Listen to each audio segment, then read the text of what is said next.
All right, welcome to the show, everybody. It is another day here at Adamcast IRL. Exciting day. We are going to be talking about the Federalist Papers. Now, I say we because I am currently not alone. Joining me today is Tiffany. Welcome, Tiffany. Hey, thank you for having me, Adam. It's a pleasure to have you here. Tiffany has been reading. You read more books than I think anyone I know in life. How many books did you read in 2020? What's the number? The count was 62. 62 books. She read 62 books last year in 2020. 62. That's a lot of books. I think I may have read 2 books. I mean, I've been scouring the internet. I probably read many books worth of text as far as like news and stuff that I've read, but as far as books go, you definitely take the cake. All right, so Tiffany has you've read the Federalist Papers. Yes. You've read them all. I read them all the way through in 2018, and I have reread them in 2020 and now 2021. Wow. All right, so I've done a few things myself looking into the Federalist Papers, and certainly you are, well, probably more versed in them than I am, but, we're going to be talking about what the Federalist Papers are. I haven't done a deep dive in a while, and I felt like it was due time. This is important, though, because it really is part of the reason our nation has become what it is.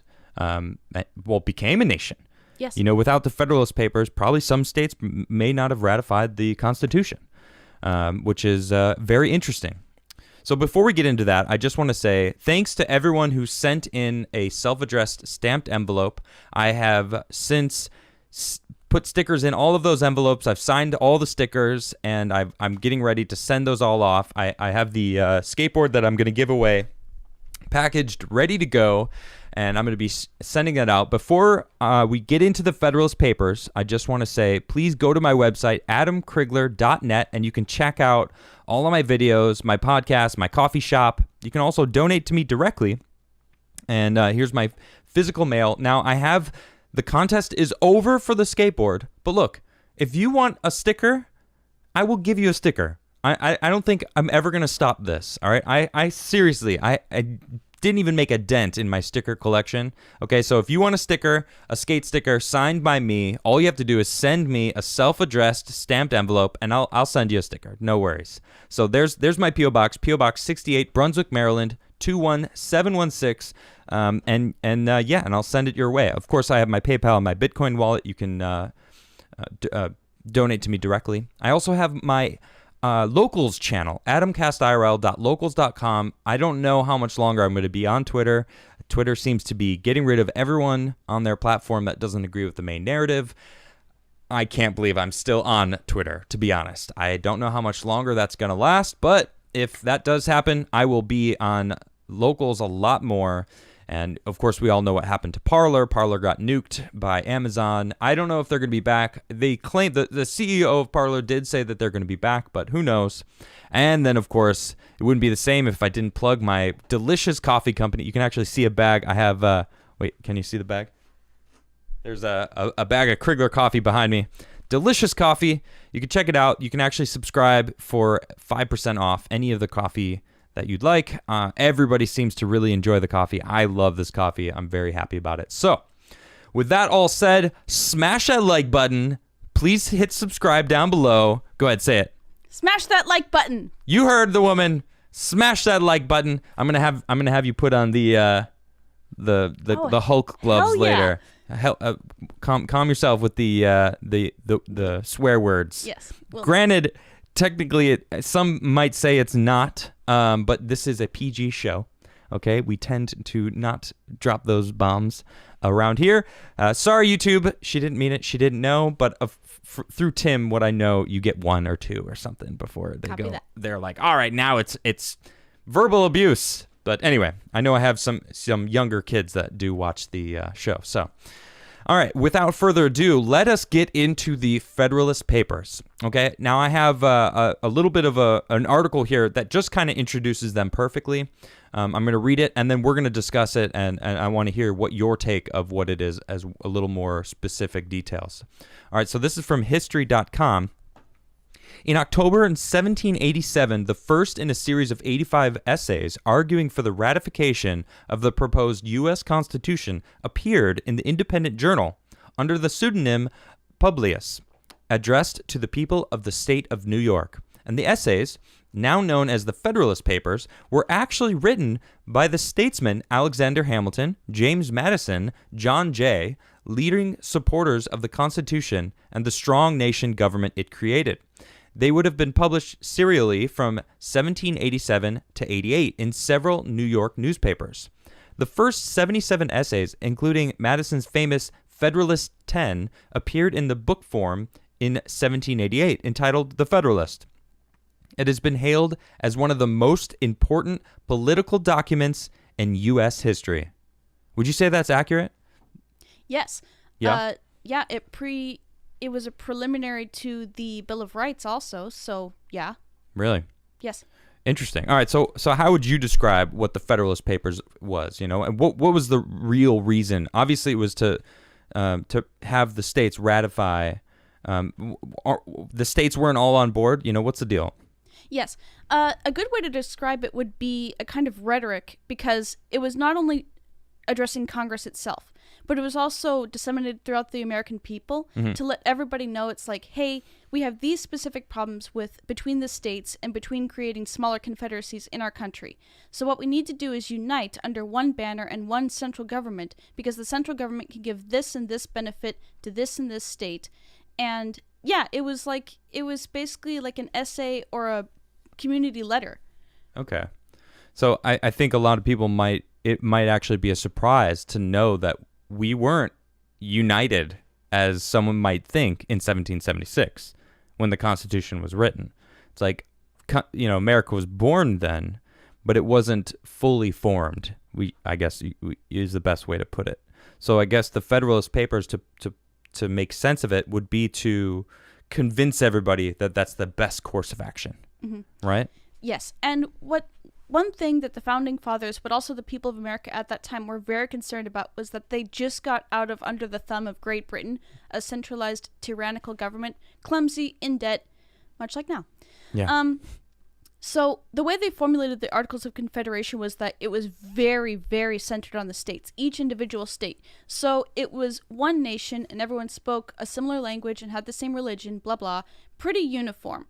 But each state had its own economy, very different. For instance, the southern states still had slavery. And so there was all this tit for tat with how to tax things in the Articles of Confederation, which was the preemptive of the U.S. Constitution.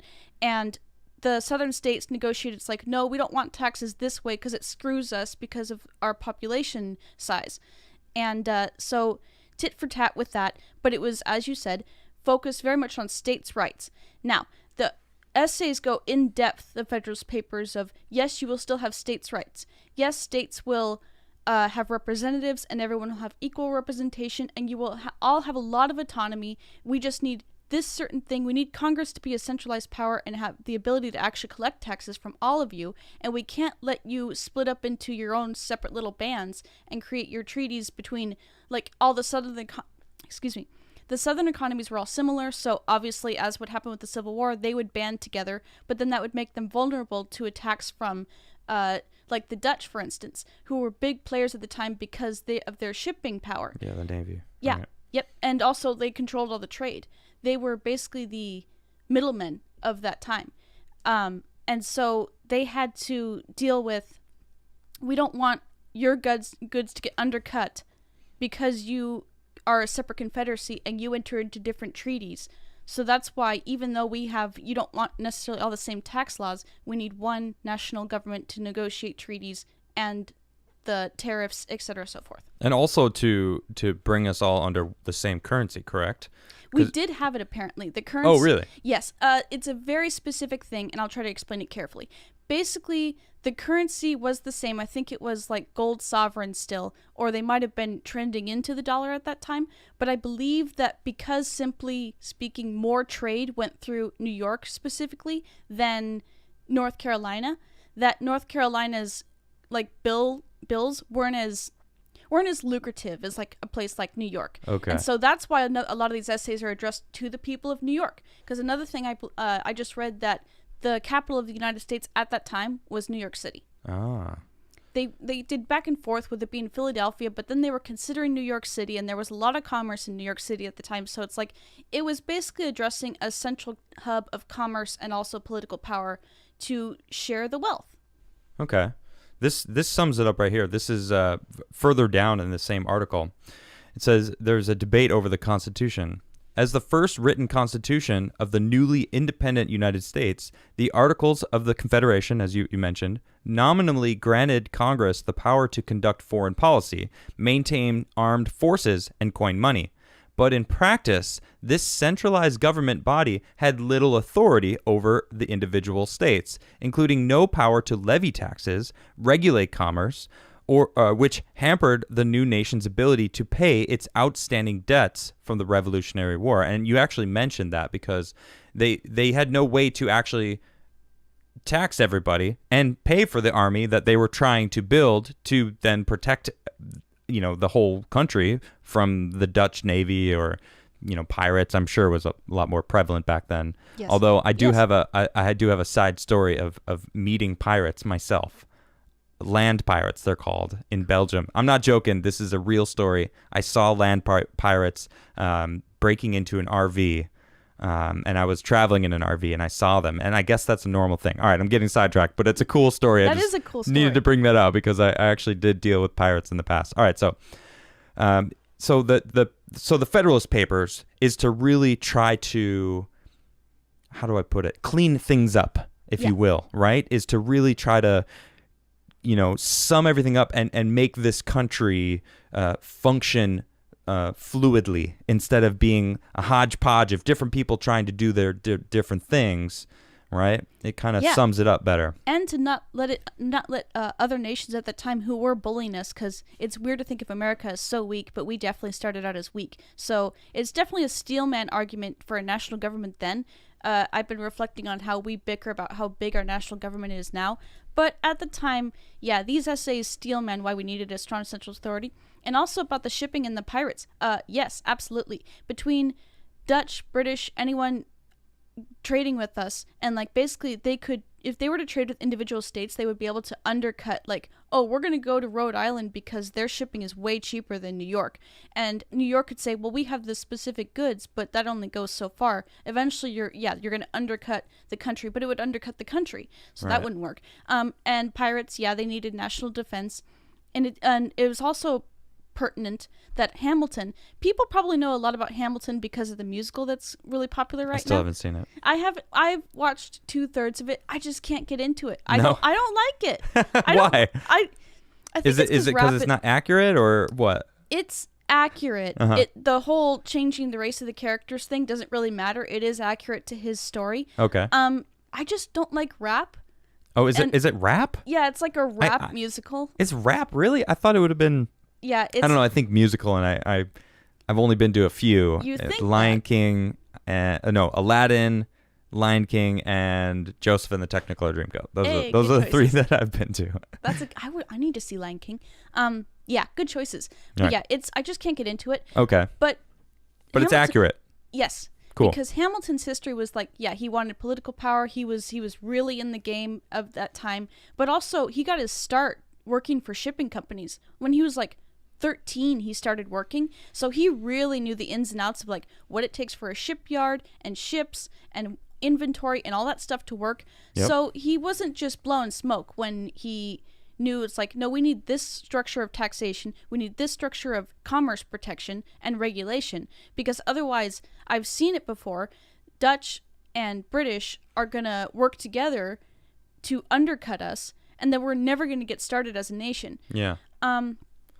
It's interesting because you can argue that eventually the real wealth of our nation was the land, the water, the food, and our nation feeds the whole world now. Resources, yeah. So it's difficult to say if we ever really needed a national government. Let's say for argument that we never got one. They just said, no, we want to stay decentralized.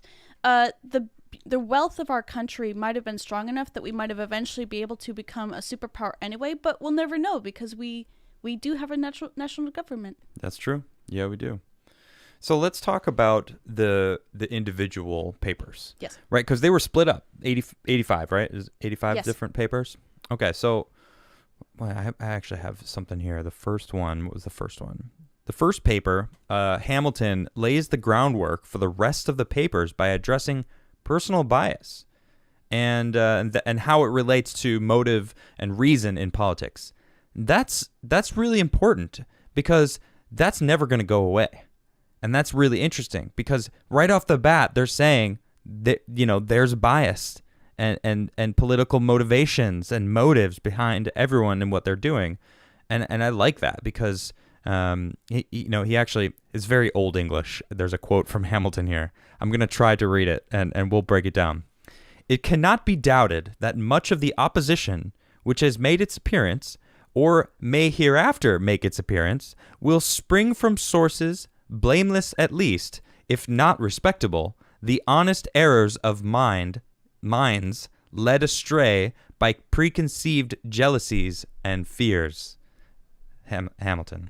So, I mean, all I can think of is lobbyists, Yes. and how like the government has shifted from economy based, like you mentioned, he was in the business and he understood the way business and the Congress and protecting businesses is important. And now most politicians are lawyers now. They don't know economies, where Trump, has a degree in economics, which is an interesting, it's interesting to see that because he looks at it from a different perspective. Understanding businesses is a huge thing. So, now I've learned through this that the founding fathers understand business and understood how important it was to protect businesses. And I feel like we're losing that. Now it's all, these lawyers trying to lawyer their way through with semantics and these vague, power grabs. And the first paper talks about that. Yep. And how that is going to be prevalent moving forward. And we seem to have lost that. So the very first paper is like, hey, there's going to be people that are going to be jealous. They're going to have their own bias. We got to know about it and we got to be prepared for it. It's like, man, first paper right off the bat, slamming it home. To this day, very important. Yes, it is, because it shows Alexander Hamilton's devotion to the noble ambition of the founding fathers, because America is an experiment. Yeah. The most risky experiment. Can all individuals of a massive nation each govern and be responsible to be able to govern themselves? And that's the experiment and freedom. Yep. It's worked so far. It's done great things. But yes, I think one thing we might be heartened by is the kind of small return to notion of business. There's a few Republican congressmen and Andrew Yang who own their own businesses first. And coincidentally, between Andrew Yang, he has compassion for people and wants the UBI, but also the Republican senators who have businesses, like the women, Lauren Boebert and Loeffler, I believe she owns a business. Okay. They're the ones who advocate for lower taxes. So, yeah, it would be nice if all our Congress people had to have their own businesses again, or at least respected it. Yeah, I agree. Just look at the omnibus bill about how much money we give to the rest of the world. We didn't create this country to be this, Pork barrel? Okay, one way of putting it. But I don't know, how would I say it? Like the caretaker of the earth. Yeah, the Earth's babysitter. Yeah. That's a good way of putting it too. I used to believe we were the world, I didn't believe that we were. I believed that we acted as though we were the world police. And I kind of had an issue with it. I'm like, why are we policing the world? I kind of understand the need to keep China in check. If China wants to take over the world, newsflash, they do, and has admitted as such. There needs to be someone to check them, because if I think if we weren't here, they would have already run rampant and taken over the world. Mm-hmm. So policing the world is one thing, but then giving, help monetarily to, how many different countries did we give money to? My Basically goodness. all of them. I know, it's a ridiculous amount. But, how can we have, if we took that money and stopped, giving it elsewhere, because it's tax money. It's our money. It's our money. Yeah. We're literally giving our money. I'm sorry, I say we. The government is literally taking our money, giving it to other countries. That's exactly it. Like, Yeah. we don't, like, I get so upset because obviously the rest of the world hates America and they might treat Americans poorly or look down on us, but it's like, our government lies to us. We vote to them because they promise us that they're going to not do this stuff. And then it's like, it's the bureaucracies, the unelected officials. Yep. It's just one endless cycle that we don't control anymore. And that was not what the founding fathers intended. Absolutely not. Yep. And it's interesting because, well, let's go to the next one. I want to talk about 10, which some have argued is the most important of the Federalist Papers, number 10. I actually have it here. Let me read it to you. Let's see here. Number 10 this is by Madison. The same. It's the Union as a safeguard against domestic faction and insurrection. Okay. Here's a little article I have about it. Federalist Paper 10 is often thought as the most important and the most famous Federalist paper. Written by Madison, it deals with the problem of factions. A common fear for the new government was that small groups or factions would compromise the integrity and stability of the new government. Madison outlines the plan for a democracy that allows a vote per person, but also points towards the use of a republic, whereby citizens vote for delegates to make decisions for them, i.e., our modern Congress. He calls this a representative democracy, which we now have. See the first quotation below, which I will read. He sees this as a way to protect from minority factions taking over the government, but also as a way to protect minority opinion. Writes, fit people, as he called them, would make decisions, but would also have to negotiate, so that no one faction or corrupt politician could control the government. Did you hear all that I just said? Okay, now apply it to today, right? Think about what's going on right now. They're trying to get rid of the electoral college. It's written in our Constitution that we the people. Now, this Federalist paper is saying that we are not a democracy, which we are not. We are a constitutional republic, okay? That even the minority has a say. Okay, these people that are all complaining that, majority rules, but then they want majority rule, they really have this double standard all over the place. Don't even get me started on hypocrisy, right? But we can see the importance of letting the smaller states have a say in the whole of what we are. And that's part of, a lot of this has to do with those smaller states. What were you telling me about Rhode Island? Tell me that story, because that's a small state. Rhode Island's tiny. Mm-hmm. Yes, Rhode Island was one of the last ones to actually ratify the Constitution as it was rewritten, like after the Federalist Paper arguments. Yeah. And if memory serves me right, it was because they were like a trade walkway between New York and a bunch of other states. And so that was lucrative for them because, as I said earlier, New York was like the richest one, the center of commerce. They had some of the most lucrative bills of sale before the currency was per se one currency. Uniform. So right. yeah, it was basically in their benefit. It's like that bias, the parties working against each other. What did the factions? Right. It was basically the government was abiding by and getting money of being a faction or forming a confederacy or forming personal alliances with New York and not benefiting the rest of the union. Yeah. And also with your thing with like the minority being represented, yes, it's because anyone who's Marxist or anyone who just doesn't love this country, essentially, or know much about it, not even love it, but just not know much about it, they misconstrue us as a democracy. But that's actually important because they don't realize that they are giving up their voice by undercutting the Electoral College.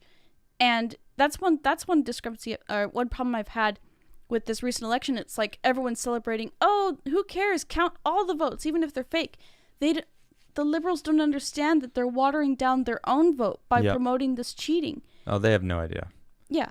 So a constitutional republic really, because you can still have the public square. One individual across the whole country can speak up in this country. Yep, absolutely. Well, as long as we have free speech still, because we have I mean, you saw what happened to Parler, right? I think we're in the 11th hour of that. Parler got nuked. They're supposedly they are going to get hosted by the same people that host Gab, so we'll see about that. But even today, I want to stay on the Federalist Papers. I just want to say, Twitter came out saying, it's terrible that, online suppression is a thing because there's some voting in Uganda or something. And we're like, saw that.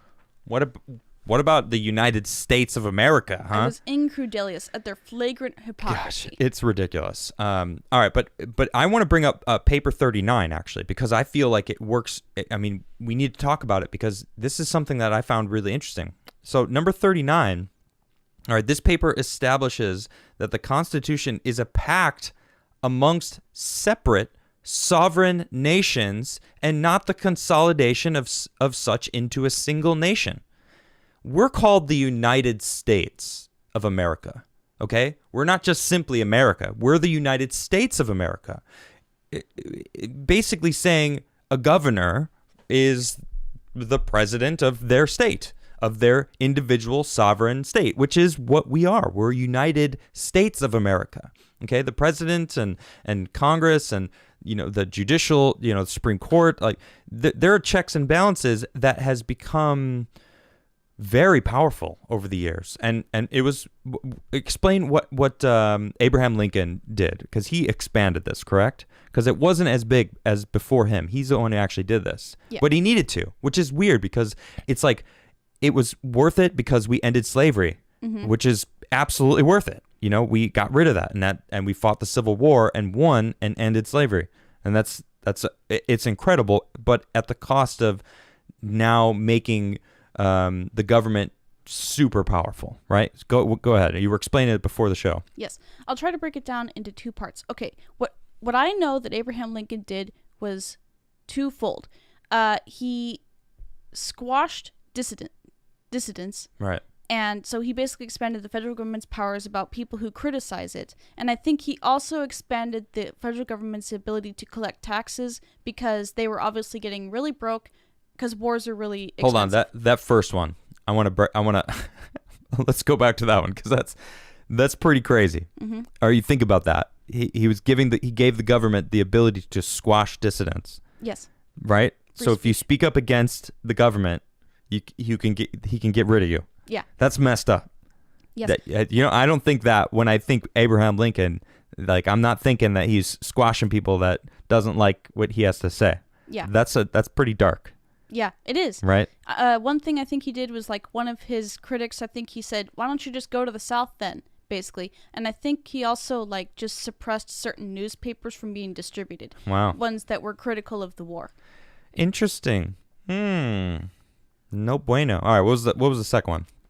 Sorry, I cut you off because right in the middle of explaining it. So the first one, he was able to cut off dissidents. And what was the next one you were going to explain? Those were the two explanations for what Abraham Lincoln did. But what was your question really quick? I lost. I just wanted to know what Abraham Lincoln did to increase the power of the government in the Civil War. And you said the ability to crush dissidents and then something else. I don't remember the second one. And gather more taxes. Oh, and gather more taxes. Yeah. I need to be careful, and I encourage you and everyone else out there to read up more on it because the Civil War is very impactful. Yeah.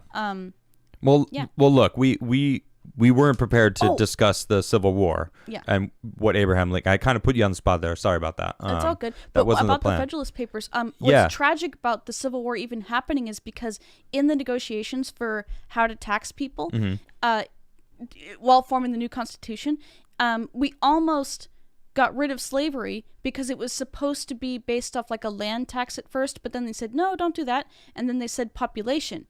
And then the southern states, of course, had slaves. And like, we don't want our slaves to be counted. So it's like we were so close then to get rid of slavery. Getting rid of slavery and saying, no, they're regular people. You need to be taxed according to being all citizens or just shut up. So it was like so close to being solved back then, but we didn't. So unfortunately, we got the Civil War and extra slavery. But let's bring it back to the Federalist Papers because they actually talk about taxes, right? Yes. Which papers is that? Or 31 to 34. Okay, and explain what were they basically trying to get everyone to talk about? It's Just the ability to tax everyone equally, right? Yeah, basically. And like as we were saying before, each state is sovereign. Okay. And like that was taken to the extreme because different economies and different income and stuff like that. And they wouldn't be able to pull their weight. And so one big qualm that richer states had with like being united with these poorer ones, it's like, we don't want to pull their weight with like paying more taxes because of our populations or because of our wealth. It's like you're punishing the successful, so we don't want to unite with them. And it was like saying no. It was basically detailing, and there's so many details. I'm doing my best, but there's lots of details about how they would exactly relay taxes so that everything was taxed equally, and that New York wouldn't just get the shaft with getting taxed way, way more. I am curious as to how they did convince those wealthy states that, no, you're not going to just be pulling the weight of these smaller states. Like, I know Rhode Island had its own thing, going on, but there are other small states that clearly didn't make as much as New York did, because New York was, bustling, Metropolis. Metropolis, yeah, that had all of the businesses there. And they still had rich farmland, too. Yeah, exactly. So they were making killer money. How why would they have ever been like, all right, fine, we'll start paying taxes and into this federal system and have them control stuff? That jogged my memory about what I was explaining before about, like the Dutch and the British undercutting because using cheaper harbors and stuff. Yeah. That's what they convinced New York with, for instance, was we are going to say, hey, if we're going to be a united nation and our currency is going to be equal and united, this way, no matter where the British trade, whichever harbor, like in South Carolina or in New York harbor, we're going to have the same tariffs, we're going to have the same taxes, and we're just going to have the same laws with so that the British can't underbid with a poor state because they're desperate and based off cotton and stuff like that. Actually, I don't want to go back to the Civil War. One quick point. During the Civil War, that actually happened. Britain was wanting the South's cotton, and they were selling it to him cheap, and the North was like, what the heck? So they sold propaganda to Britain, and then Britain didn't want to buy the South's cotton anymore, and that screwed him over. But like I said, that separate confederacies with undercutting each other's economies. Yeah. That's the argument that they used. Succinct, the same tariffs and taxes would benefit New York in the long run because then your currency, your value, your goods don't get undercut or undervalued. That makes a lot of sense. So, go there, go here, it's going to be the same price. So why are you going to go to some tiny little dock down in South Carolina? You're going to have to pay to have it shipped up to where all the stores are here in New York. Yeah. Might as well just come here in New York. The taxes are the same. And they That just wouldn't be offering different tariffs. It's like, hey, align with us. We'll give you good deals, and then you can stick it to New York. Yeah. That's what they were trying to prevent. Okay. Right. Interesting. Okay. Well, good. All right. So I'm gonna read a little bit more about the paper 39, which was by Madison, which we kind of touched light it, and that is the paper establishes the Constitution is a pact amongst separate sovereign nations and not the consolidation of such into a single nation. I'm going to read a little bit more about this. Mm-hmm. If we resort to a criterion of the different principles on which different forms of government are established, we may define a republic to be, or at least may bestow that name on, a government which derives all its power directly or indirectly from the greater body of the people, and is administered by persons holding their offices during pleasure for a limited period or during good behavior. It is essential to such a government that is to be derived from the great body of the society, not from the inconsiderable proportion or the favored class of it. Otherwise, a handful of tyrannical nobles exercising their oppressions by a delegation of their powers might aspire to the rank of republicans and claim for their government the honorable title of republic. It is sufficient for such a government that the persons administering it to be appointed, either directly or indirectly, by the people, and that they hold their appointments by either of the tenures just specified. Otherwise, every government in the United States, as well as every other popular government that has been or can be well organized or well executed, would be degraded from the republican character. Term limits. Yeah. term limits. It's literally arguing across right there. the board. How do we not already have that? That's crazy. I know. Weird. He's laying it out like it's gonna happen. Like, why don't we? How Biden's been? Everyone says 7 years. It's 48 years. Biden's been in our government institutions for 48 years. Some of these people are in there over and over and over again, and they're just mumbling and going with the flow. They don't even know that society outside of their little DC bubble has changed. Okay? And I think that's ridiculous. And we're losing the republic. Mm-hmm. What's even more pathetic is that some of those people who have been in the government for like 50 years, they don't even pass any bills of significance. I know. I mean, I could be wrong because I don't. Anyway, isn't it Maxine Waters who hasn't actually passed any significant legislature? Oh, I don't know. To be honest, my political awakening happened about a year ago. Not even a year ago. You know, it was about maybe April, because the Timcast IRL show wasn't supposed to be political at all. We were supposed to do aliens, movies, culture, fun stuff, you know, and then of course COVID hit and it just became COVID and politics, and then politics, and then I had no choice but to become aware of what was going on. But it's ridiculous. Mm-hmm. All right, I want to stay on the papers. All right, I'm going to move to another, because there's many. There's 85, all right, and they're all very different. Some of them, like you said, 31 to 37 or something, right, is about more of the taxation and how that's going to work. Yes. I'm going to walk, oh, man, we're actually moving right along, aren't we? All right, I'm going to talk about Paper 51, and you actually, we talked about this a little bit earlier. This is by Madison. The structure of the government must furnish the proper checks and balances between the different departments. Wouldn't that be nice? Do you think that we still do that? Just asking, you know, those watching. Do you think we still have a good checks and balances? Here they're trying to impeach President Trump again when he's got a week left. You know, it's like, despite what you may believe, whatever, you know, if he's got a week left, then what is their point? Don't you think they have better things to worry about? I just don't. That's exactly it, though. Yeah. They are worried about him because he knows their secrets, and he could run again in 2024 if they don't impeach him.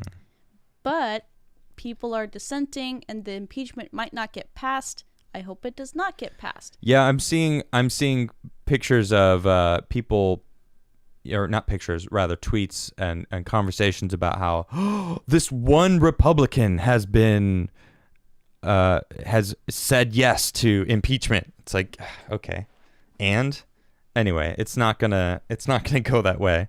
I doubt they're gonna impeach him. You know what's interesting about that Hamilton quote that we started with? It's essentially a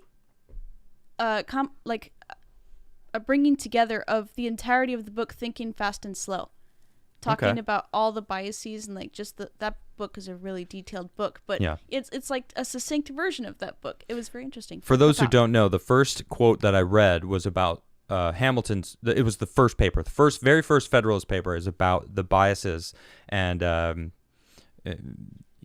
motivations behind politicians, and talking about it and basically saying it's going to always exist. So just to lay out a little groundwork, I mean, I think it's more prevalent now than ever before, because back in the day it felt like everyone kind of had the same idea: maintain freedom, fight against tyranny, which this country is founded because we were sick of ruled by a king that told us what we were supposed to do, and we were like, we're done, listen to you, and fight for our interests of the American people. Right. It's like ultimately the fourth branch, the people branch, was the most important one. Yes. No longer. Yes, exactly. Well, it's still the most important, but they don't think so. Well, I mean, we the people certainly think so, and I hope that you think so, because you are, well, if you are an American, I don't know if everyone who watches my show is American or not, but for my American fellows that are sitting here watching my show, we the people. This was founded on we the people, this being our country, America, the United States of America, mind you. All right, so I want to read a little bit more about Paper 51, which is about the proper checks and balances between the different departments. All right, this paper argues for checks and balances as well as a separation of powers. In creating this system, Madison's idea was that the politicians and the individuals in public service in the U.S. would have proclamations and ideas that they were passionate about what they wanted to work hard to enact. The logical solution to ensure that laws and strong ideas were not enacted by a small group of partisan individuals was to use a federalist system where each level of government had different branches, each branch having the authority to impact legislation proposed by other branches. One of the main ways the Federalist Paper 51 was able to encourage checks and balances was by emphasizing the word liberty and describing that liberty would directly result from the implication of these governmental concepts. We have to bring back checks and balances in the old-fashioned way. You know what I've seen in the past year? That as long as one group controls all the different facets, they can do whatever they want. That's what I think we're seeing. They have judges. I would like to say call someone out right now, but I'm not going to, because I know there's a microscope on me right now. Okay? People tell me all the time that my show's shadow banned. Now, I don't know if that's true or not, and it doesn't matter because I'm going to continue doing my show. Doesn't matter. But from what I've seen, okay, they have different facets and realized that if you just have all the different sides of the things, the checks and balances will always check and balance in your favor because you have everybody. And that's a scary thing because that's not true checks and balances anymore. They figured out if they just infiltrate everything, they got it done. They who's going to check and balance if they, if I pay you enough, you're going to agree with me. Yeah. Here's enough money. Okay? You work for me now. Good. All right. I'm going to vote this way. Which way are you voting? The way you want. Thank you very much. And that, ladies and gentlemen, is how our system works nowadays. Okay. Yeah. All right. Do you have anything to say about 51? And we don't have too much more time, so That's fine. It's interesting. It's hard to squeeze the Federalist Papers into an hour. I think we're doing a pretty good job so far. Yeah, I'm really enjoying this. And that's part of why I was psyching myself out. I was like, these are so detailed. I want to have everything memorized. I know. But I was listening to the Political Orphanage podcast. No endorsement by anyone. I just listened to it. Okay.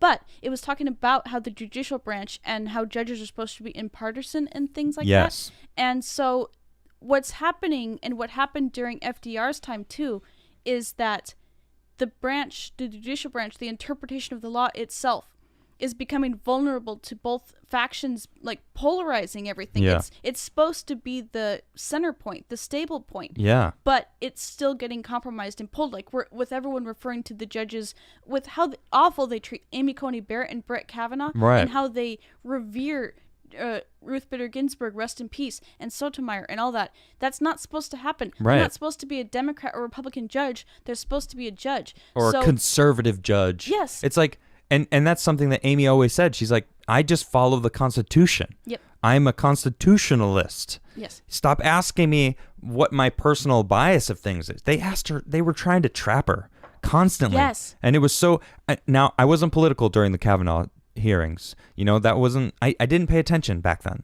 But you're right. And it shouldn't be that way. They shouldn't even be asking these things. Or maybe they should, because if someone is clearly biased going in, they should be checked. Mm-hmm. But it was brutally them trying to trip her up. That's what it was. Yes. Which is a shame.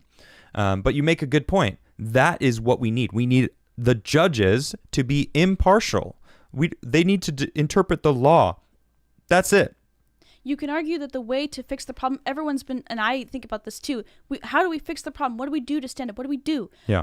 I think you could argue that the way to fix the problem would be to slightly reform the legislative and executive branches again so that they're more like the judicial branch again and just interpreting the law and keeping it as small as possible. Not empty promises of small government, but actually like changing the law and the infrastructure so that we don't get oligarchy, but we also don't get fascism or whatever this system is that we have now. Well, that's tough. Redoing what we have. I mean, some have argued, especially as of late, that that's a must, that we need to redo everything. I mean, the implications of that is incredible. Yeah, of course, massive. Like, geez, like what does that mean? Like, fire everybody and have a completely new government of people that I don't know. I don't know the answers to that. Have some hope. That's what our founding fathers and the government that was set up just after we defected from Great Britain. True. They were all inexperienced and they all just stepped up. Yeah, so. They were 20, 22, 19. These guys were young. Everyone, you picture George Washington in their head, and he's this old, white-haired military leader crossing the Rubicon, or not crossing the Delaware River, but, it's any of these people, you think the white-haired, but that came later. When this was going on, they were young. They were in their early 20s. These kids, they were, I mean, I don't want to say kids because, in a 18 is an adult. And nowadays, you think what a 18-year-old is thinking, and they're thinking, who's going to be my next lay? Who's going to, where am I going to college? What am I going to do when I grow up? Back then, they knew exactly what they were going to do when they grew up. They had been adults for probably 5 or 6 years since they were, I mean, we are in a completely different place than where they were, All right, I want to get back to the papers. Let's keep trucking around and pinpointing a couple more specific ones. Is there any paper that I haven't talked about that you want to talk about? No. Okay, I'm going to talk about the 70th paper. Okay, this is by Hamilton. Okay, the executive department further considered. All right, in this paper, Hamilton argues that unity in the executive branch is a main ingredient for both energy and safety. Energy arises from the proceedings of a single person, characterized by decision, activity, secrecy, and dispatch, while safety arises from the unitary executive's unconcealed accountability to the people. According to Alexander Hamilton, a unitary executive is necessary to ensure accountability in government. Does that sound familiar to you? Sounds great. Sounds like what we need. I want to say that again. According to Alexander Hamilton, the unitary executive is necessary to ensure accountability in government. I know everyone who listens to my show knows exactly who I'm thinking about right now.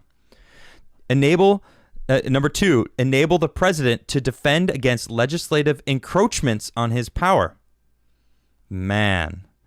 Number 3, ensure energy in the executive.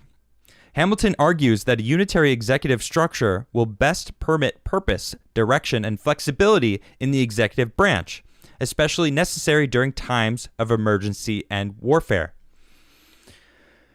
When I first read that, I got a little chills. I was like, wow, like that's incredible. Like, what are we seeing right now?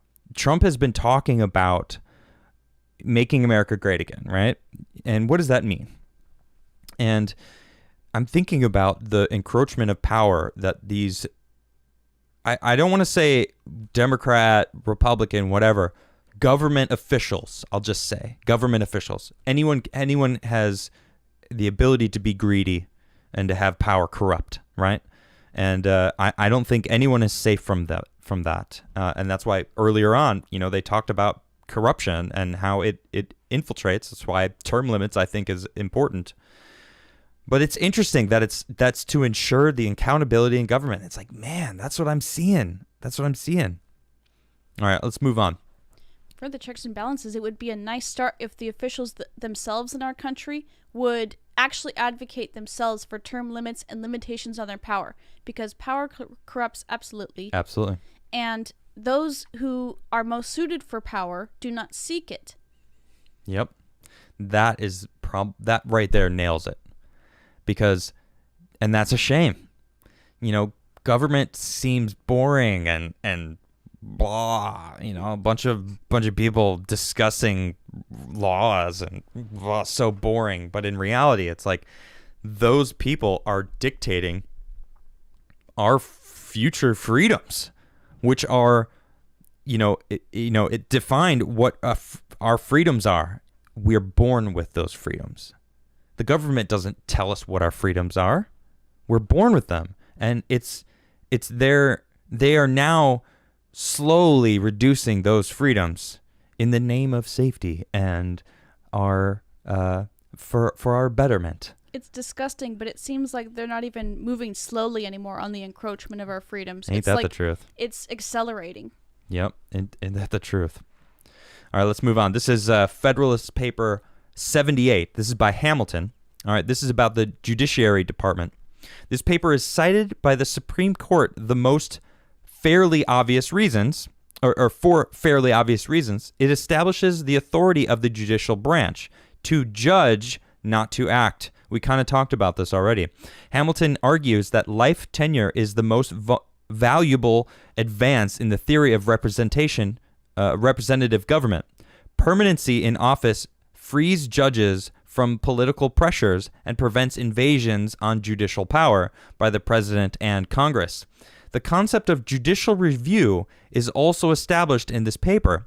Unless the courts are independent and have the power to declare laws in violation of the Constitution null and void, those protections amount to nothing.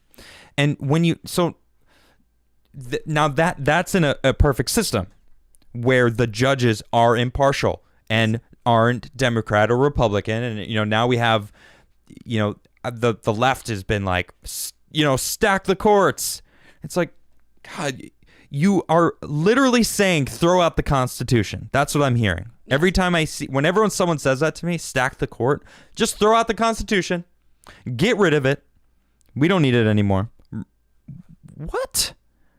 It also shows their ignorance about what political bias will do. It's like a boomerang effect. It will come back to haunt them. And then there will be no escape from it because the very system that they created, that they wanted to inflate, will crush them. They don't understand how a smaller system allows them to speak. Yep. And they're doing it for political expediency and to crush their enemies and stuff like that. Why does anyone think that they should have that right to do that in the first place, since they're clearly just definitely biased, definitely out for blood, and just ignorant of how our system works? I have an answer. How could they not be? Oh, yes. What is? I have an answer. Well, in the first paper, they talk about the biases in government. Yep. And the motives, more importantly. So when you get enough people that mutually have the same bias, the same motives to undermine what we've got, and then they manipulate the population to believe them and to fracture and fight each other, and then they convince half of that that the other side is evil, then they become morally justified in cheating, in undermining, all of these conversations that we're having from the past Federalist Papers are so significantly blaring today. All the things that we're witnessing today in our government, they talked about. They laid it down. They're trying to prevent what is happening right now. There's no checks and balances anymore. Judges aren't impartial anymore. And no, even if they are, they're like vulnerable. Yeah. To the polarization by the other branches. Not only that, we had a judge in 5 or 6 months ago who her family got assassinated. Good Lord. Right. Her son was shot in the chest because she was one of the judges on an Epstein case. This is the kind of thing that is people don't even talk about that much, but that's still happening. Okay, these people have so much power and they're using it. We're seeing Jack Dorsey sent out a picture of a little heart with the top trending apps, and Parler was no longer on it. They're celebrating their monopolies now.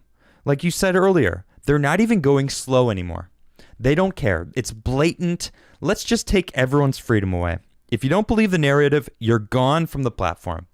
And that's why I said earlier, I cannot believe that I'm still on Twitter. I can't believe it. I can't believe I'm still on YouTube. Here I am talking about how I see the government failing the founding fathers who laid out the groundwork to to basically warn the citizens of this country about what's happening right now, what we're seeing in this country.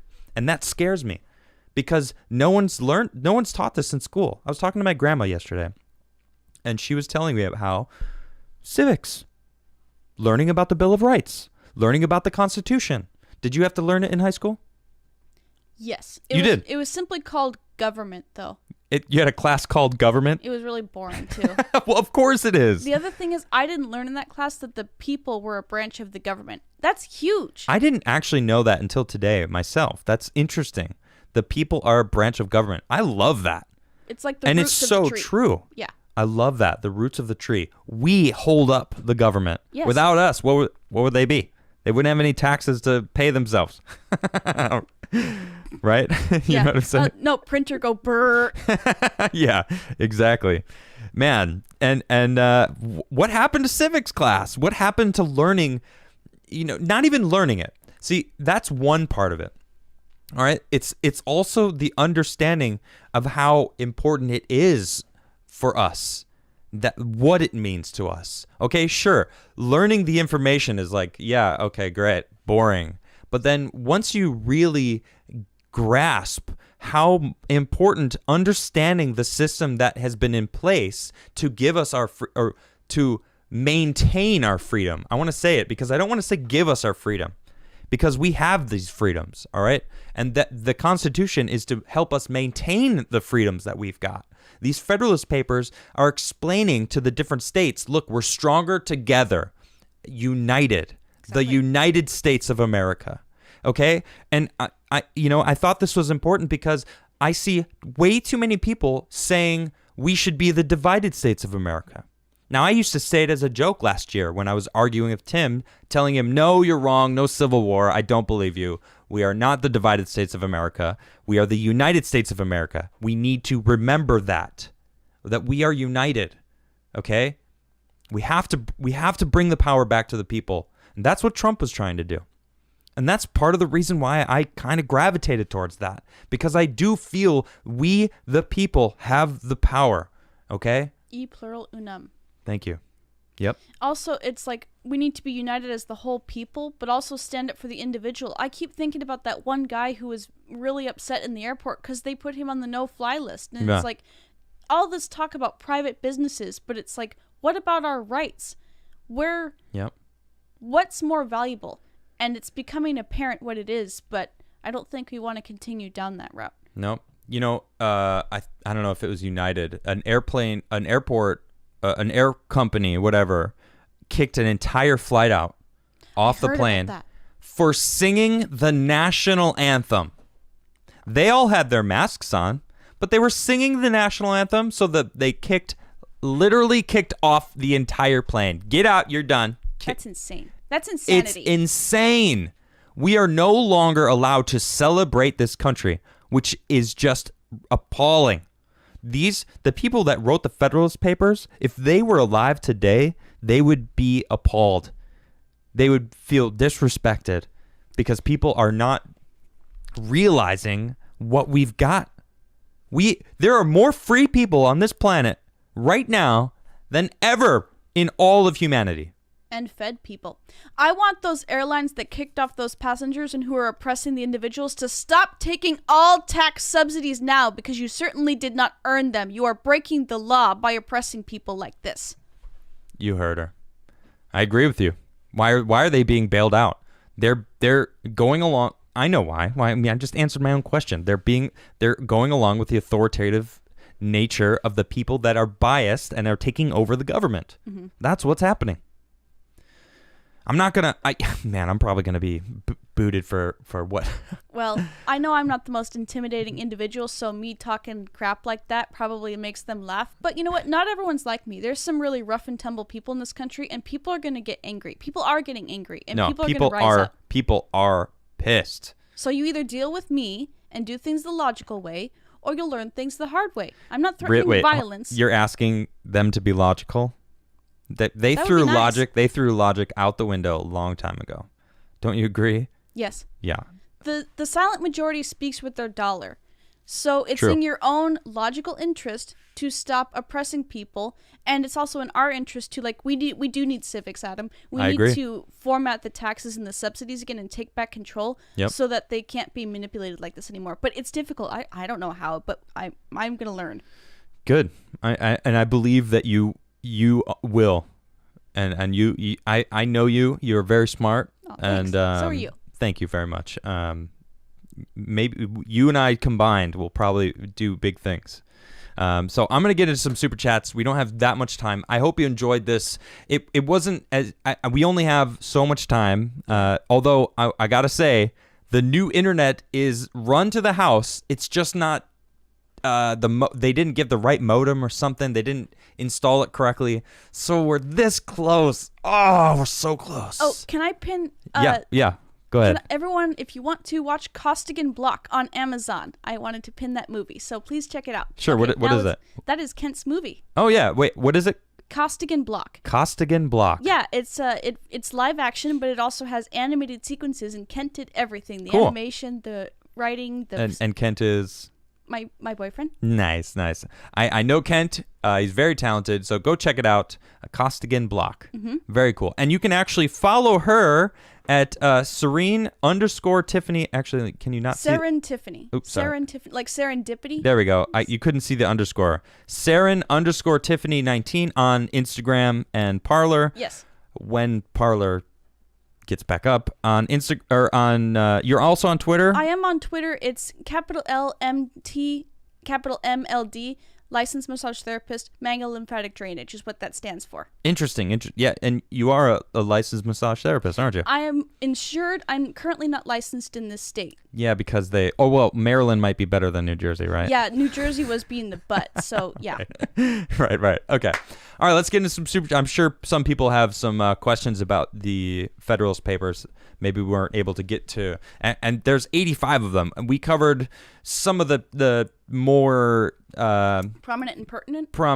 Thank you. Yeah, exactly. Ones. All right. So Daniel says the White House YouTube channel never aired the president's speech. Video on my YouTube channel. Here is grip tape money. Thank you so much. That's crazy. I didn't even know that. I had the White House YouTube up, and then I also had the RSB, the Right Side Broadcasting Network YouTube up, and they had like him talking with generals, and they were airing live basically leading up to the speech. So I was just kind of watching what was going on. And then he started speaking, and the White House one didn't go on, and I was like, oh, it'll probably go soon, whatever, and I X'd it out and just listened to one. But that's weird that they never would have aired it at all. What does that mean? Chef Jajour says, Adam, I've lost taste and smell due to COVID. I long for the smell of coffee and taste of barbecue brisket. A chef that can't smell or taste is depressing. Man, that really does suck. I wish you well and fast healing, because I do know some personal friends of mine and family that are going through it as well. So I wish you well. Let's see. Minimunt says you should learn the American Gladiators theme. I should. You're right. I definitely should. I actually did talk about American Gladiators with Tim, and he didn't actually respond, but he did smile. So maybe he thinks it's a good idea. I don't. That's a yes from Tim. Getting him to smile. He's like, good idea maybe. Tony says, now do the anti-Federalist Papers. That's the other half of the conversation. That's like a whole night. We barely scratched the surface, I feel, of the Federalist Papers. But why don't you give a breakdown of what the anti-Federalist Papers are real quick? Although I don't know the specific people, essentially it was the counter-argument at that same time for arguing not for a central national government because of some of the issues that they were worried that the government would grow too strong. They were the Anti-Federalist Papers had some important points. I believe that the same authors or advocates for those papers wanted the Bill of Rights. The Bill of Rights was not an original intention of the Constitution, and it had to be added for North Carolina, Rhode Island, and one other state to agree to ratify the Constitution. Thank you. Very nice. That Simple Note said, I thought you were going to do a deep dive on Yuri Bezmenov. Yes, I do still owe you that.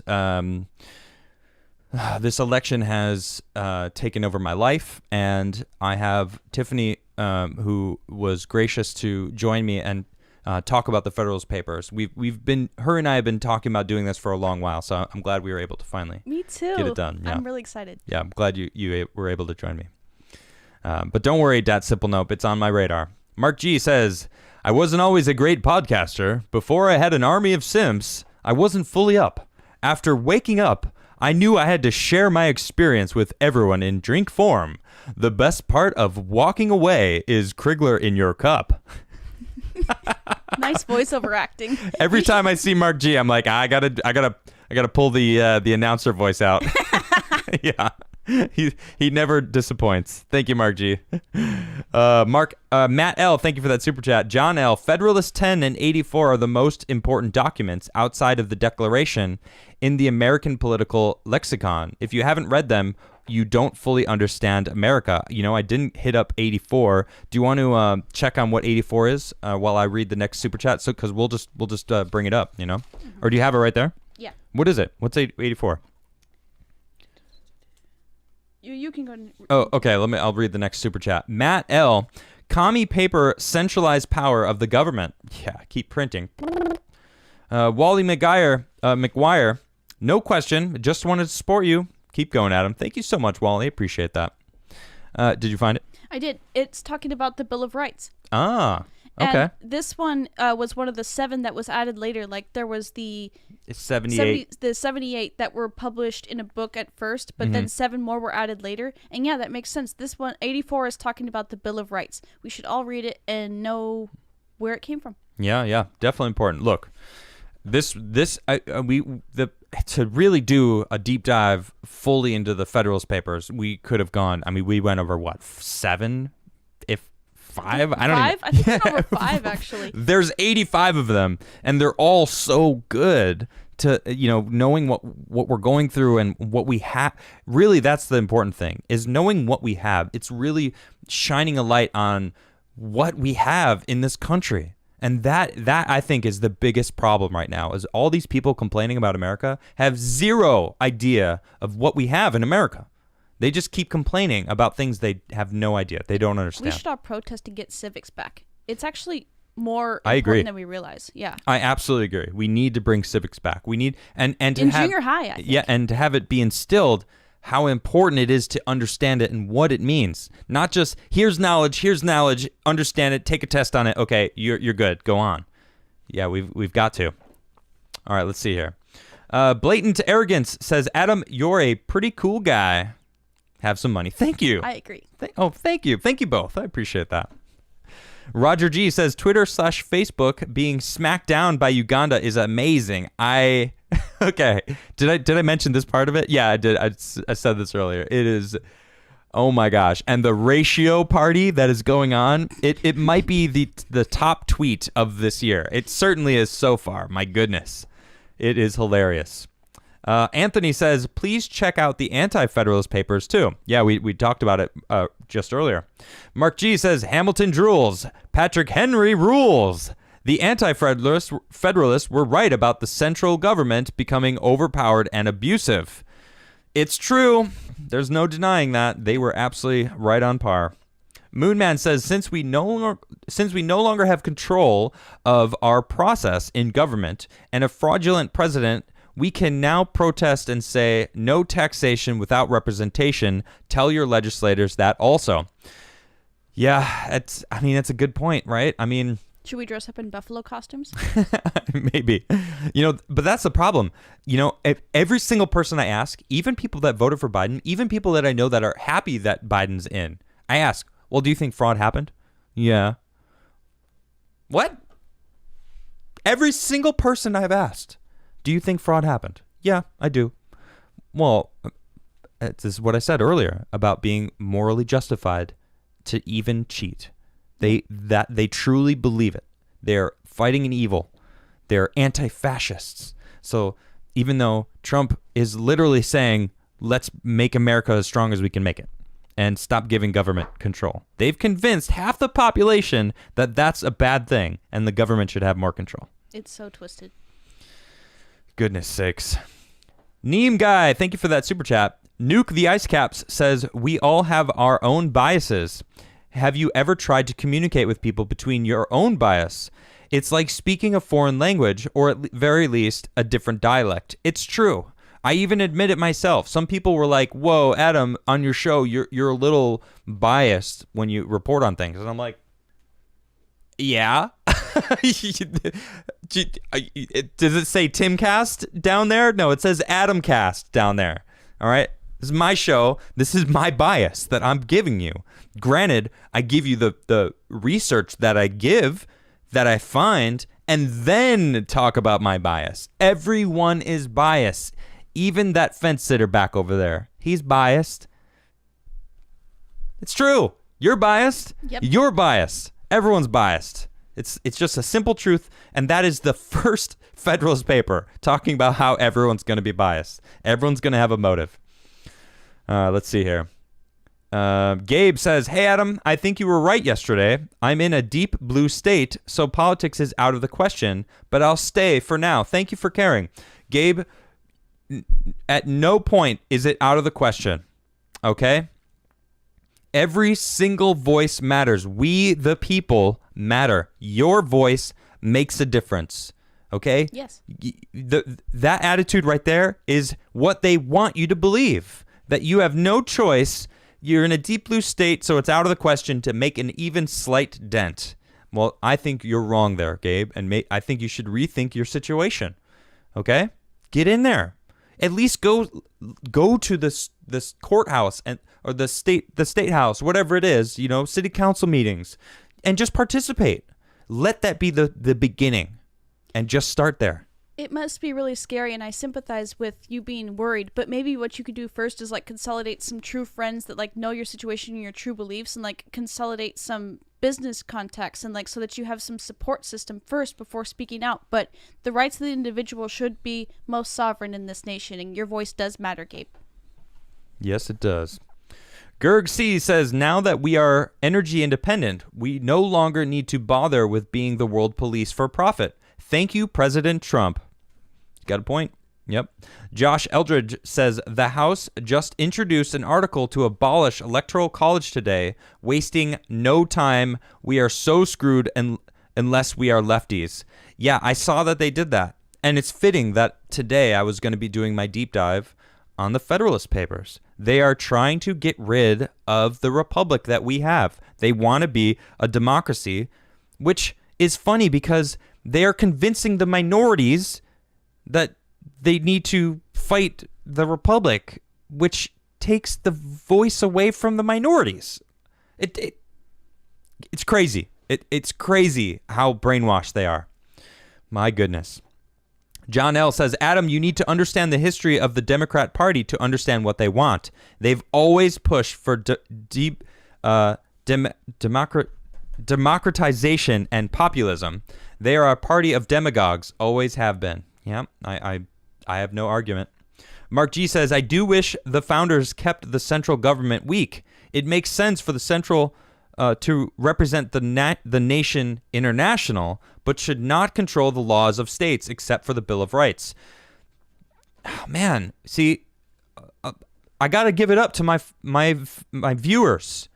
You guys get it, and I want more of you to get into government. You mentioned it earlier. It's the people that don't want the power that we want in there, and it's the people that want the power who are in charge. We got to flip that, and I know a lot of you, man, you guys are so on point with all these super chats that you've been giving me, and thank you, by the way, for all of the support. But seriously, you guys are on point so much of the time. It's amazing how much you add to this show, and how with it you are. And that's why Gabe, when I see you and you say politics is out of the question, I'm like, no, it's us that are going to make the difference. It's them that are convincing people like you that it's out of the question is what's furthering the divide and their power. And you have to recognize that and get into government anyway. And a lot of people are calling for me to get into government. And I have a feeling, and I just got to say, I have a feeling I'm making much more of a difference telling you to get into government on my platform right now than the difference of me actually getting into government. Right now, anyway. That's how I feel. So let's see here. Mark G again says the biggest issue now within state-level politics, an urban culture can pass laws state and nationwide that clash with the rural. 2020 in a nutshell. That's a very good point. That's what happens in Illinois. Chicago controls Illinois. Yep. And Illinois is like all red other than Chicago. Yeah, that's a good point. Yeah. Yeah, I mean, Oregon, Portland controls Oregon. Mm-hmm. You know, it's the same thing. California Seattle, too. Yeah. Yeah. California. Yep. Most of the state. Most of the West Coast is red. It's just the pockets of blue that have the crazy amount of population. Mm-hmm. It's crazy. Yep. We got to figure that. And they're trying to get rid of the Electoral College. All of the people's voice there would be lost completely then. Mm-hmm. It's crazy. We can't let them do that. I am insanity. I had people show up to my house here in Texas, death threats, and had to shut down my news channel. Now mainly do Let's Plays, this account. Worst part is despite that being legally insane, I'm constantly told to run for office. Well, my goodness, I'm sorry that you are dealing with that. That is a shame to have to deal with. My goodness. Ribs Exposed said it's nice to see you doing deep dives again. Not only do you learn more, but we learn with you. Yeah, I've learned a lot learning about I love this country. Mm-hmm. That's what I've learned the most over this past year is how much I love America. I love it. I'm a patriot. I love this country. And I love it more so now. You know, I've gained such a respect for the founders of this country. I'll fight with everything I can to protect it. Yeah. Awesome. Nuke the Ice Cap says, better than Don Jr. running? Ivanka being first elected, FM president, emphasis on elected because we all know Joe is not the president, Kamala is. Ooh. Too soon? Too soon? No, probably not. Rittler says, this election has taught me that as long as you have the courts and the media on your side, you can do whatever the F you want in this country. That is a very sad but true fact, Rittler. Mark G says, the other thing with checks and balances is how many executive branch bureaus have been made without elected accountable good or bad, yes. i.e. ATF, EPA, FBI, DHS. That's a good point. It's a good point. Yep. Christel says, the white wigs are a carryover from England. True. Yep, that's a good point. Augustine, someone tell me who she is. Why don't you introduce yourself a little more officially? I kind of just rolled right into the episode, but for those who don't know who you are, why don't you introduce yourself? My name's Tiffany Tapp.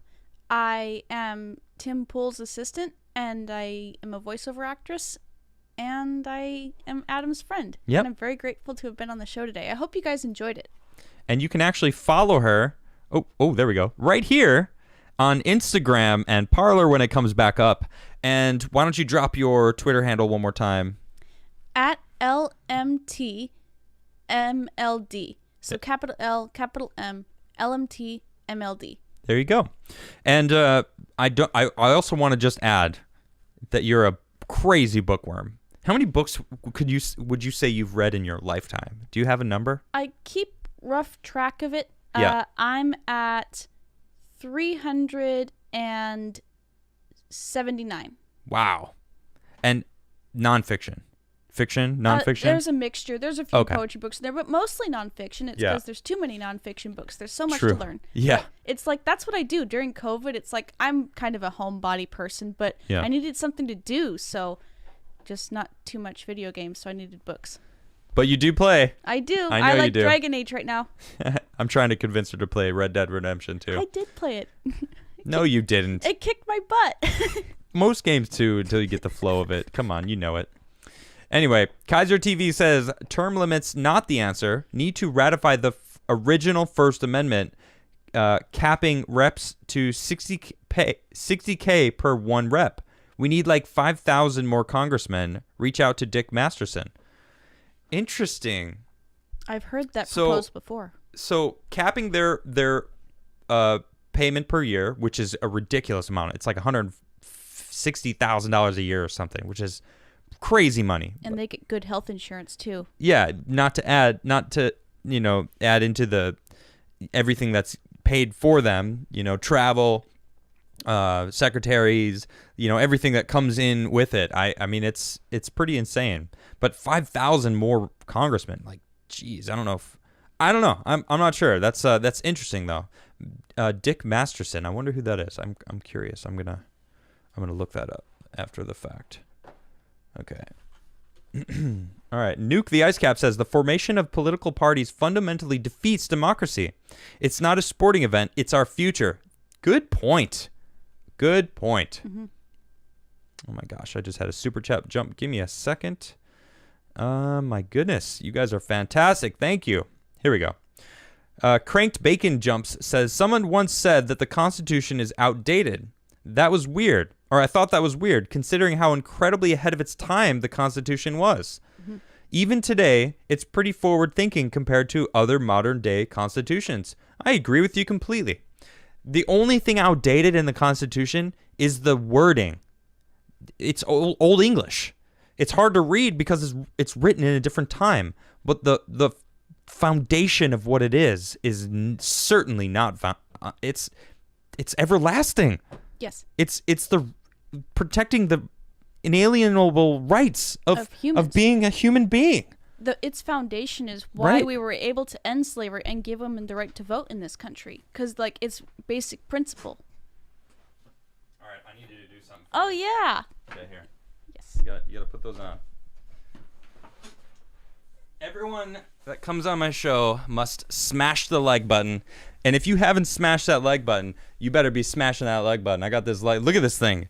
This thing has do you remember this pillow? Someone sent this actually to the Timcast IRL show, and of course I appropriated it because it's mine. All right, I need you to smash it. Smash! Smash! Yeah. God bless the USA! All right. That was some wonderful smashing. Okay. All right. And that's okay. I might have to put a new thing back there. But all right, let's see. Dinnermans says my government history civics teacher was the best. Awesome. That's it's funny because you're actually aging yourself a little bit there. Oops. Because I know that they stopped probably around my age. You're our age, right? I actually don't know how old you are, but you don't have to say it. Yeah. You don't have to say it. But I'll let people think what they think. But they don't do it anymore. It's not a thing anymore. It's like civics is gone. They don't even have government classes. Like, they just called it something stupid and different. But true. It was really weak. They don't want people to know about it though. It was different. It wasn't civics, because civics is apparently, according to what I know, used to be like all 4 years of high school. Like okay. A semester each year, I think, is what it used to be and what it should be. Right on. XD Interactive says, did you know that we have 26 of the 34 states needed to start a constitutional convention? Do you realize how dangerous a constitutional convention would be? I don't know about that, but I'm curious now to know what you mean by that. So I'm going to look that up after the show, what that is. A constitutional convention. I'll let everyone know. Let's see. It took place in 1787. Yeah, but what is it though? Contemporarily known as a federal convention. But what is it? I believe it modifies the Constitution itself. Perhaps instills an amendment. Okay. Interesting. I'm going to look more into it. White Lasagna says, those who are most suited for power do not seek it. Aragorn has entered the chat. Nice. Dinnermint's Convention of States. Right on. Brewmaster Monk, I'm worried about what would happen if our nukes, if we split up. We should stay together just for that. This is a great show. Thank you, Brewmaster. I appreciate that. I do appreciate that. Jiffer, the left is already attacking freedom of speech. Do not protest. Do not show up with arms. This is bait and switch by the left to go after the 2A. That's true. I'm seeing this flyer for show up with your weapons on the 19th, and it's like, Why? What's that going to do? I admit I was a little suspicious of that. Yeah, everyone is. It's in the same format and colors of Antifa flyers. It's like, get out of here. That's crazy. M Power says, hey, Adam, I love these deep dive discussions. This is needed more than ever. Please do more.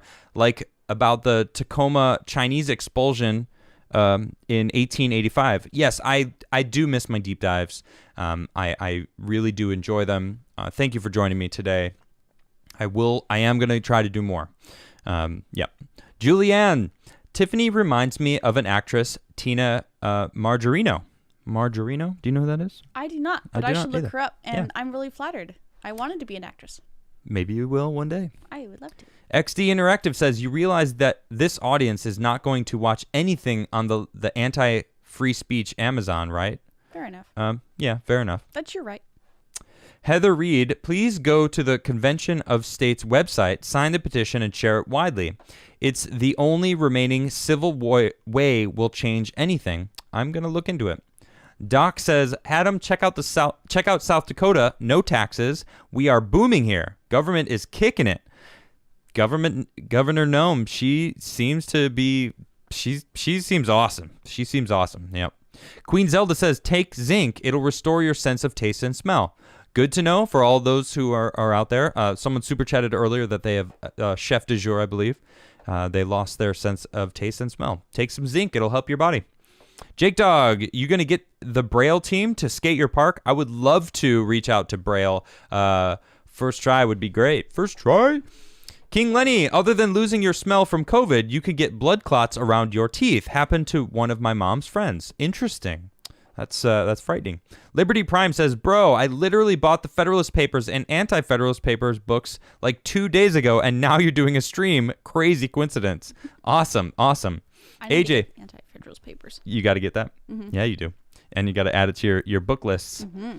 AJ says, a military intelligence officer at Fort Bragg had to resign this week because she went to D.C. A few months ago, a BLM protesting was allowed. Yeah, the hypocrisy is ridiculous. John says, Federalist 84 argued that the defined Bill of Rights could be construed in the future to deny other rights not written down. It led to the 9th and 10th Amendments to placate the anti-Federalists. Ah, interesting. Mm-hmm. Tanner says, we haven't been united for a long time. We are just segregated. Social media digitally desegregated us and revealed our irreconcilable differences. That's a really interesting point. Yeah, that's a good point. You know, and Eric July was talking about how no. It was sorry, not Eric July. Brandon Tatum. Mm-hmm. He was talking about how we are so drastically different all over the place. No, maybe it was Eric July. I think it might have been Eric July. I've been listening to so many different podcasters. Both of those two guys are fantastic, by the way. If you don't know either of them, you should. Let's see. Paper City Gamer Jeff says, I emailed my legislators today, but I live in Massachusetts, so I'm sure they didn't even read my emails. Yeah, but probably not. Samus says, I'm thinking about getting into politics. Who should I reach out to? I'm 20 in Georgia. Start with your local jurisdiction. Find your city council and walk in and ask, what can I do? How do I get involved? When's the next open meeting? The town hall meeting? You know, start small. Know who your immediate representatives are in your small town, wherever you are. Or if you're in a big town, whatever county, you know, go to the state house and start there. I think that's the best way to get into it. I mean, I don't know. I've never gotten into politics myself. I've just certainly becoming more political lately. IB Rippenham says you should deep dive about the role gas played in the Revolutionary War. The fart heard round the world is a particularly interesting story. Maybe I can have you on the show and talk about it, huh, IB? Mm-hmm. Lucky Luckadoo says, I just found you guys. Love the content. The convo, probably. Keep it up. Thank you very much. Thank you. I am Insanity. Did my OG $20 super chat not go through? I did read your super chat. You were talking about how you were getting some crazy death threats, so I hope you're safe. John L. says, hey, Adam, I emailed you a brief write-up on the causes and consequences of the Battle of Culloden. Did you see it by chance? No, but did you super chat me about it yesterday? I did read a little bit about it, but I'm interested to see what you wrote me. Roger G says, per Elijah Schaefer's Twitter from 2 hours ago, the attack on the Capitol Hill started 20 minutes before Trump's speech ended. Makes you wonder. Yes, I've been reading about this, and I was at Trump's speech, and people were glued to his every word, listening to what he had to say. It's crazy to think about. And everyone that went to D.C., they didn't go there for the Capitol. They went there for Trump because he asked them to go. So those people that were at the Capitol, they weren't Trump supporters. Get out of here.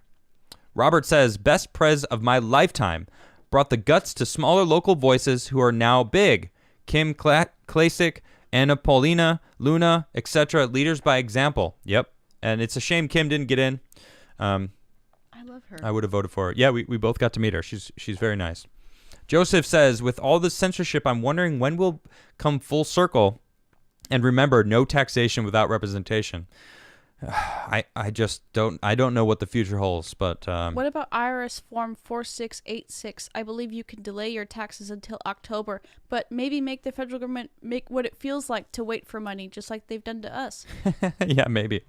I don't know. I'm not advocating for anything. I don't want to get in trouble. It's not fraud. It's in their law. Yeah. Okay. Well, I don't know. I'm just saying I don't know. I'm not saying don't pay your taxes. Brian Beatty says, Colorado was a solid purple state until a mail-in voting a couple elections ago. They used Colorado's mail-in voting model nationwide this election. Oof, I want to look more into that. George Orwell says, welcome to the brave new normal. Great super chat. Oh my gosh. A fellow bro says, first time tuning in since you and Tim went different ways. I'm digging the show, and it's good to see you still moving forward. Thank you, a fellow bro. I appreciate that. Yeah. Wow. So I've been going consistent. I'm almost at episode 100. This Friday will be my 100th episode. I'm going to do some fun, exciting things. I'll probably give away something fun. Maybe I'll give another board away. Tune in this Friday. It's going to be a really good show. I'm really looking forward. Maybe I'll give some coffee away. I did start a coffee business, so. I am Insanity says, do you like rum? No, I'm more of a whiskey guy. I like my scotch. Single malt. The older, the better. Mythic Skills says, did you see the new Veritas video I did about the PBS guy? That it's crazy. I'm going to do a full segment on that probably tomorrow. Solarth says, Article 2 of the U.S. Constitution gives sole authority in which ever manner the state legislators choose to select the electors. Okay, interesting. I mean, yeah, but we've seen how that can work, though. Jared says, hashtag we demand more Tiffany. Nice. Aw. Nice. What? Yeah, maybe we can do like a political thing. You can come and share or whatever. Yeah, actually, we could pick a book that you feel people need to. I know you got a lot of books under your belt, so you could be like, this book people need to know about, and you can come on the show and tell us about it. Yeah, Anti-Federalist Papers and Ordinary Men. She already got 2. Yeah, we should do it. Deep dive on the Anti-Federalist Papers. Mm-hmm. Yeah, interesting, and highlight the good ones there. Chris Brown says decentralization starts with returning power to the state. The shift from state to federal power was the outcome of the Civil War. Thoughts? Well, I feel like yeah. This is exactly what happened. Yeah. Yep.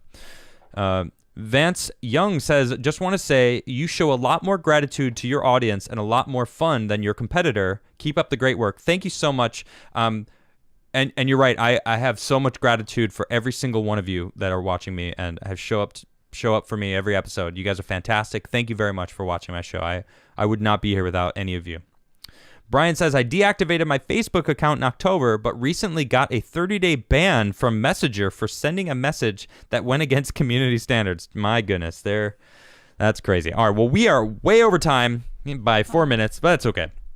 Look, thank you all so much for joining me. And most importantly, thank you, Tiffany, for joining me today. It was such a pleasure to have you on the show. Thank you for inviting me, and thank you for your encouragement. And yeah, this was so fun. Absolutely. And thank you, everybody. I will be back tomorrow at 6:30 here on Adamcast IRL. You guys have a wonderful night. Goodbye.